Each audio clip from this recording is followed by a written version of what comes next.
दोस्तों, आज की कहानी है विपत्ति का एहसास। क्योंकि हम ये बहुत अच्छी तरीके से जानते हैं कि खुद तकलीफ का स्वाद चखे बिना किसी को दूसरे की विपत्ति का एहसास नहीं होता। चलिए जानते हैं आज की कहानी के बारे में। एक समय की बात है, एक राजा अपने कुत्ते के साथ यात्रा पर निकला और आगे की यात्रा नाव से करना था। सो वह राजा नाव में भी अपने कुत्ते के साथ सवार हुआ और यात्रा प्रारंभ की। उस नाव में राजा के अलावा अन्य यात्री भी सफर कर रहे थे तथा अन्य यात्रियों के साथ एक दार्शनिक भी था। इससे पहले कुत्ते ने कभी भी नाव में सवार नहीं किया था, इसलिए वह कुत्ता अपने आप को सहज महसूस नहीं कर रहा था और किसी को चैन से नहीं बैठने दे रहा था। मल्लाह उस कुत्ते की हरकत और उसकी उछल कूद से परेशान था कि ऐसी स्थिति में कहीं कुत्ते की हड़बड़ाहट से नाव डूब न जाए। उसकी परेशानी वाजिब भी थी, परंतु वह कुत्ता राजा का था, इसलिए मल्लाह की हिम्मत नहीं थी कि वह उसे डांटे या डराकर शांत कर दे।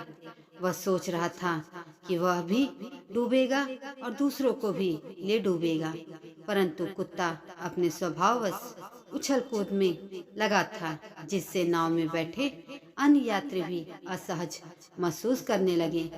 ऐसी स्थिति देखकर राजा भी गुस्से से तिलमिला रहा था, पर कुत्ते को सुधारने का या उसे शांत कराने का कोई उपाय उनके समझ में भी नहीं आ रहा था।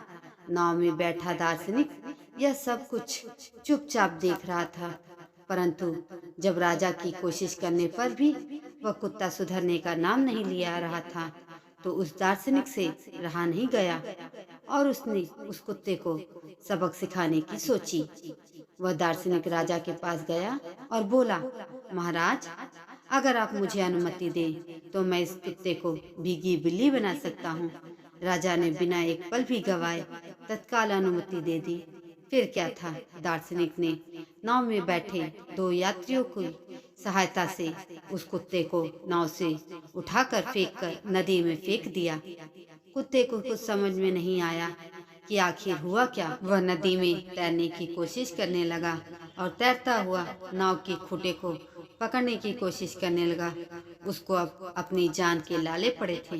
कुछ देर बीतने के बाद दार्शनिक ने उसे खींचकर पुनः नाव में चढ़ा लिया। वह कुत्ता चुपके से जाकर एक कोने में बैठ गया। अब वह कुत्ता अपनी जगह से हिल भी नहीं रहा था। इस उसके स्वभाव में अचानक बदलाव आ गया था। नाव के अन्य यात्रियों के साथ साथ राजा को भी उस कुत्ते के बदले स्वभाव पर बड़ा आश्चर्य हुआ। राजा ने दार्शनिक से पूछा, कृपया करके ये बताओ कि यह कुत्ता पहले तो उछल कूद और हरकतें कर रहा था, परंतु अब वाकई भीगी बिल्ली बन गया है। यह कैसे संभव हुआ कि यह पालतू बकरी की तरह चुपचाप बैठा है? दार्शनिक बोला, जिस तरह खुद तकलीफ का स्वाद चखे बिना किसी को दूसरे की विपत्ति का एहसास नहीं होता, उसी तरह जब मैंने इस कुत्ते को पानी में फेंक दिया तो इसे पानी की ताकत और नाव की उपयोगिता समझ में आ गई, इसीलिए यह भीगी बली बन के बैठा हुआ है। दोस्तों, यह कहानी आपको कैसी लगी कमेंट करके जरूर बताएं। अगर यह वीडियो पसंद आई हो तो मेरे चैनल को सब्सक्राइब जरूर करें। धन्यवाद।